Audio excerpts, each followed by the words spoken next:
পূর্ব নির্ধারিত সময়ে ৩১ জানুয়ারি থেকে ২ ফেব্রুয়ারি পর্যন্ত বিশ্ব ইজতেমা হবে বলে জানিয়েছেন জুবায়েরপন্থীরা। সাদপন্থীরা এ সময় ইজতেমা করতে চাইলে কঠোরভাবে তা প্রতিহত করা হবে বলেও হুঁশিয়ার করেন তারা। বৃহস্পতিবার ১৯ ডিসেম্বর সকালে রাজধানীর গুলশানে এক সংবাদ সম্মেলনে এসব কথা বলেন জুবায়েরপন্থী তাবলিগ জামাতের মিডিয়া সমন্বয়ক হাবিবুল্লাহ রায়হান।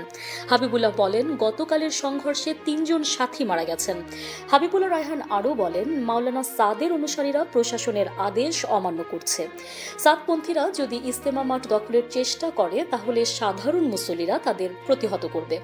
এ বিভক্তি ইজতেমার সাধারণ মুসল্লিদের মধ্যে কোনো প্রভাব ফেলবে না বলেও জানান তিনি। মাওলানা সাদ তার মতবাদ থেকে ফিরে এসে ক্ষমা চাইলে এ সমস্যার সমাধান সম্ভব বলেও জানান হাবিবুল্লাহ রায়হান। এদিকে বৃহস্পতিবার ১৯ ডিসেম্বর দুপুরে রাজধানীর মিরপুরে এক সাংবাদিক সম্মেলনে সাদপন্থীরা তাবলিগে সৃষ্ট বিভক্তি, মামুনুল হক ও জুবায়েরপন্থীদের নৃশংস হামলা এবং তাবলিগ নিয়ন্ত্রণের ষড়যন্ত্রের বিচার বিভাগীয় তদন্তের দাবি করেছেন।